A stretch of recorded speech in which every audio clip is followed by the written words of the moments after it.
A new document from an in-camera hearing during the Truth and Reconciliation Commission will be released by the South African History Archive to mark the 19th year anniversary of the first TRC hearing.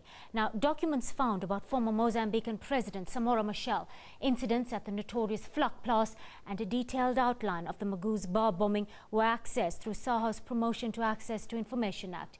Well, these hearings consisted of investigative enquiries held in camera and were comprised of individuals who were under oath to divulge the full extent of their knowledge of some of apartheid's most heinous crimes. Well, given the nature of the content of these hearings, they were closed to the public, and most of that information obtained has never been officially released. To elaborate on this, we have in studio, that's Catherine Kennedy. She's the director of the South African History Archive. Good afternoon, Catherine, and thank you for your time on the PM News Desk. Thank you. Well, it has been an 11-year battle. Take us through the process briefly. In 2003, a decision was taken at a meeting of the TRC commissioners, one of the final meetings of the TRC commissioners, that they were going to make the Section 29, these in-camera hearing transcripts, publicly available, subject to the limitations of PIA, rather than just a blanket refusal as there had been before. Unfortunately, that decision was never minuted for a variety of reasons, and we at that point, because we knew this decision had been taken, started putting in PIA requests to try and get access to these records. That was a strategy we'd been using with other TRC records since the Promotion of Access to Information Act came into effect in 2001. And we were blocked at every turn. We kept on getting responses from the Department of Justice, who's responsible for providing access to the TRC records, that there were agreements of confidentiality with the people who had appeared before the TRC, which just wasn't correct, and that it was going to impact on the possibility of prosecutions, it might cause material harm. There was just barrier and barrier and barrier after put up by the Department of Justice. Tell us why these body of documents are so incredibly important and significant at this juncture. Well, I think they've been significant all the way along. I think it's just that now finally we've got access to them.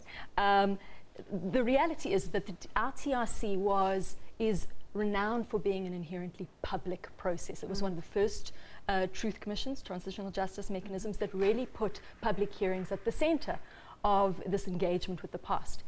But even in that climate, that framing of openness and transparency that informed the TRC, there was this decision taken because of the volatile nature of the transition and because of the fragile nature of our democracy in kind of 95 when the TRC Act came into effect.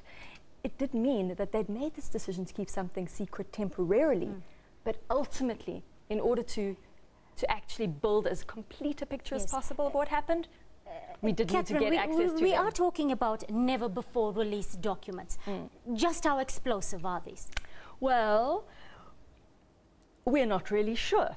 Obviously, a lot of the very fact that they were in camera, secret hearings to start with, indicates the controversial nature of the materials. It is a huge amount of records that have been released to us. A few of them have come into the public domain, like some of the information that would have been in Winnie Mandela's hearings, because that came through Amnesty. So a few have crept in, but without sitting and reading the 15,000 pages, it's difficult for us to say that. But the fact is that we want to make them accessible so that the country can help us read them. All right, well, South Africans can now be assured that some of apartheid's darkest secrets are making their way into the light. But how do you respond to those that say you're doing more harm than good to the cause of reconciliation 20 years into democracy?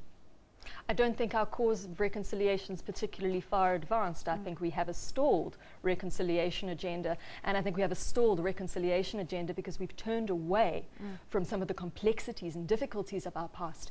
If reconciliation was easy and comfortable to talk about, we would have done it already. The fact is we actually have to confront the ghosts of our past and address their legacy issues today in the structural inequalities that we see in South Africa today, in the fault lines we see today, if we are ever going to move beyond the legacy of apartheid. Thank you, Catherine. I'm afraid we're out of time. I'm going to have to leave it there.